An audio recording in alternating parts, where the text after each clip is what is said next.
Assalamualaikum warahmatullahi wabarakatuh. Nama saya Desti Fitrotunisa, NIM 2104111000182. Saya dari kelas pengantar informatika C. Di sini saya akan menjelaskan tentang growth hacking.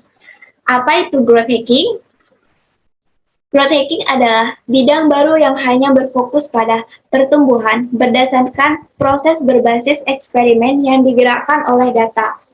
Asal mula growth hacking berasal dari tahun 2010 ketika Sam Altman menciptakan istilah tersebut dan sebagian besar telah populer di kalangan startup karena anggaran dan sumber daya yang terbatas. Tidak hanya growth hacking, ada juga istilah yaitu growth hacker. Istilah growth hacker yang merujuk pada orang yang melakukan eksekusi dari strategi ini juga semakin populer. Growth hacker mengeksplorasi peluang pertumbuhan baru secara sistematis di setiap bagian perjalanan pelanggan, mulai dari kesadaran melalui pemasaran hingga duta merek dengan mengoptimalkan produk. Seorang growth hacker menjalankan eksperimen berdasarkan metodologi berbasis proses untuk menumbuhkan jumlah pelanggan. Growth hacking ini terbilang sangat ideal untuk pemula karena keterbatasan anggaran dan sumber daya, tetapi juga cocok untuk perusahaan yang lebih besar. Strategi yang satu ini tidak hanya mampu meningkatkan jumlah pelanggan saja, tetapi juga membuat brand lebih mampu bersaing dengan kompetitor. Jadi singkatnya, growth hacking merupakan bidang baru dan kombinasi pemasaran data dan teknologi. Apa sih fungsi dari growth hacking? Nah, fungsi growth hacking yaitu untuk membantu perusahaan baru atau startup dan usaha kecil yang tidak memiliki banyak anggaran atau biaya untuk mendapatkan serta mempertahankan pertumbuhan dan penyimpanan basis pengguna aktif atau customer untuk menjual produk dan mendapatkan paparan. Nah, di sini saya juga akan membahas tentang strategi growth hacking. Apa saja strateginya? Jadi, strategi growth hacking terbagi dalam 3 area utama, yaitu content marketing, product marketing, dan advertising.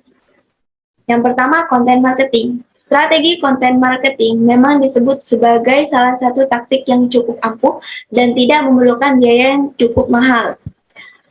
Contoh dari konten marketing yang bisa dilakukan misalnya dengan membuat artikel blog, e-book, konten media sosial, infografik, email marketing, hingga video. Kemudian lanjut ke produk marketing. Produk marketing melibatkan teknik untuk membuat produk lebih menarik dan membangun basis pengguna. Contoh produk marketing yang bisa dilakukan misalnya dengan membuat sistem pendaftaran khusus bagi pelanggan tertentu. Kemudian advertising.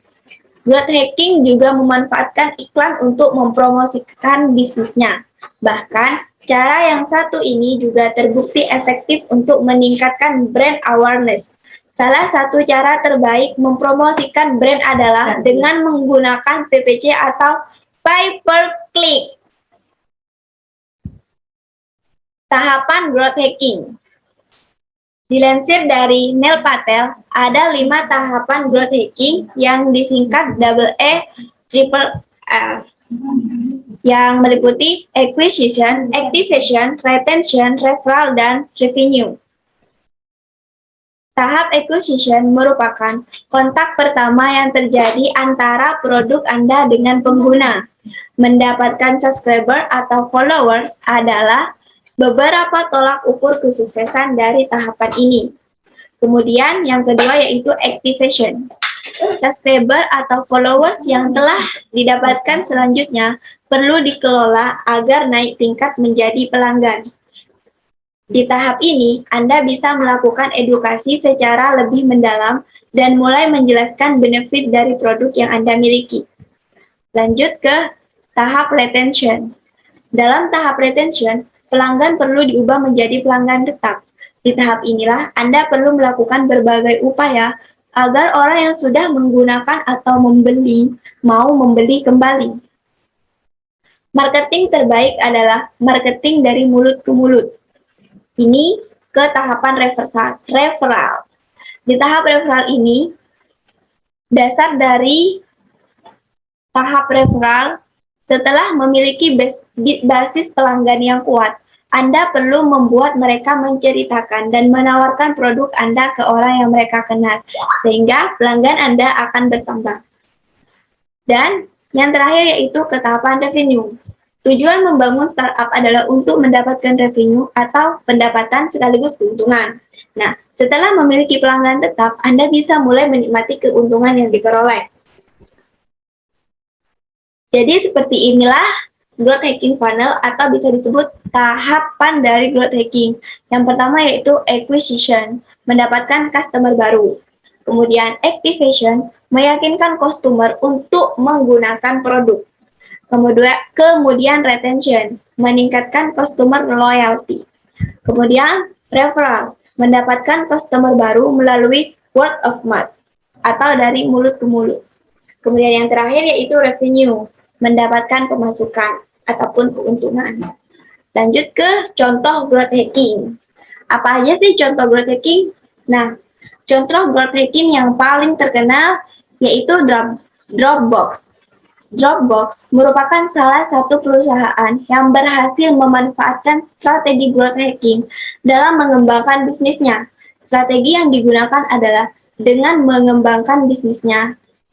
Strategi yang digunakan adalah dengan membuat program referral, di mana Dropbox akan memberikan tambahan storage space atau penyimpanan gratis kepada penggunanya apabila berhasil mengajak temannya untuk menjadi pengguna baru Dropbox.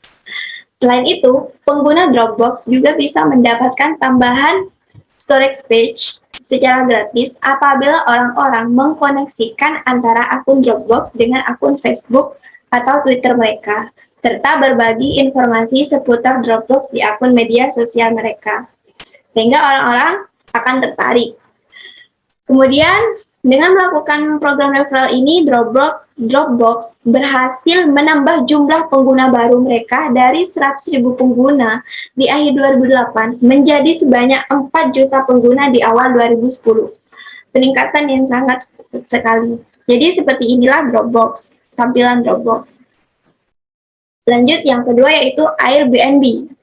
Airbnb adalah contoh yang baik dalam menggunakan platform orang lain.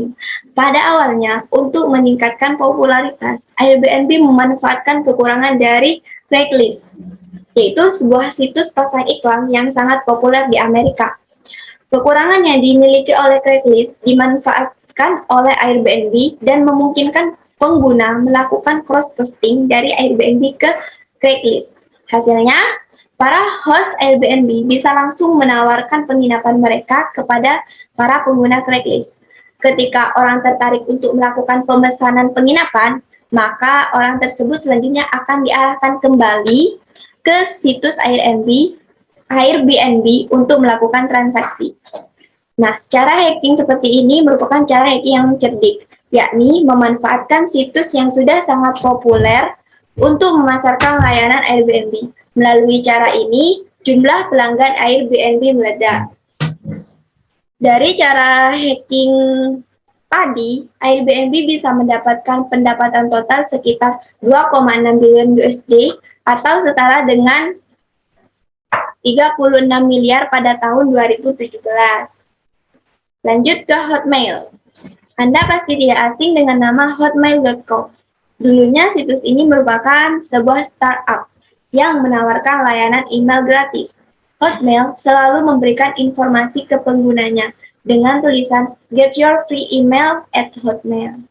Dengan memakai teknik itu, Hotmail berhasil digunakan oleh lebih dari 12 juta pengguna. Akhirnya, pada tahun 1997, Microsoft mengakuisisi Hotmail. Teknik seperti itu merupakan salah satu teknik growth hacking. Lanjut yang terakhir yaitu Gojek.